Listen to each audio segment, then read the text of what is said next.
BJP RSS పై తీవ్ర స్థాయిలో విమర్శలు గుప్పించారు సీఎం రేవంత్ రెడ్డి. రిజర్వేషన్లు తీసివేయడమే ఆర్ఎస్ఎస్ ప్రధాన ఎజెండా అని, బీజేపీకి 400 సీట్లు వస్తే రిజర్వేషన్లను తీసివేస్తుందని ఆరోపించారు. బీజేపీ మతాన్ని ఆధారంగా చేసుకుని ఎన్నికల్లో లబ్ధి పొందాలనుకుంటోందని, రాజకీయాల్లోకి దేవుణ్ణి తీసుకురావద్దన్నారు. కాంగ్రెస్ సోషల్ మీడియా ప్రతినిధులతో భేటీ అయిన రేవంత్ రెడ్డి ఈ పార్లమెంట్ ఎన్నికల్లో ప్రచారం చేయాల్సిన అంశాలపై కోఆర్డినేటర్లకు దిశానిర్దేశం చేశారు. అట్లనే మీడియాలో న్యూస్ పేపర్ ఉండేది. మొదట్లో 24 గంటలకు ఒకసారి పేపర్ వచ్చేది. నెక్స్ట్ డే పొద్దున రోజంతా జరిగిన వాటిని తీసుకొని రాత్రికి ప్రింట్ అయ్యి నెక్స్ట్ డే పొద్దున వచ్చేది. అంటే 24 గంటల తర్వాతనే వార్త మనం చదువుకునేటోళ్ళం.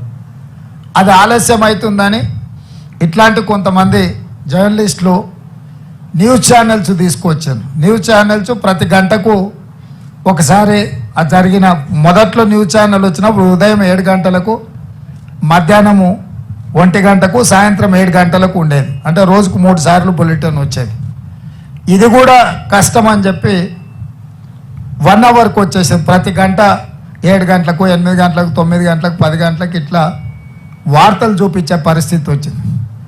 అయినా వార్తలు ఇంకా వేగంగా ప్రజలకు చేరడానికి ప్రతి నిమిషం కాదు, ప్రతి సెకండు ప్రపంచంలో ఏ మూలలో ఏ సంఘటన జరిగినా వార్తా రూపంలో బయటకు వస్తుంది.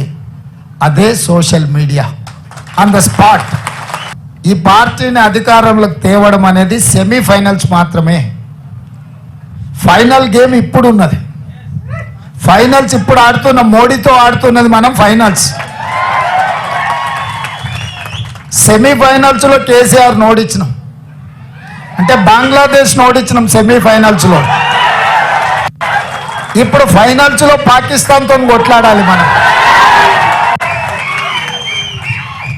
తెలంగాణ మీద ముప్పేట దాడి చేసి మనల్ని ఓడించాలని, ఎట్లయినా సీట్లు సాధించాలని సొంత మనుషులనే కాకుండా కిరాయి మనుషులను కూడా పెట్టుకొని తప్పుడు వార్తలను ప్రసారం చేస్తూ ప్రజాస్వామ్యం మీద, మన పెద్దలు, మన పూర్వీకులు, మన ప్రభుత్వం ఇచ్చిన రిజర్వేషన్ల మీద దాడి చేస్తున్నారు.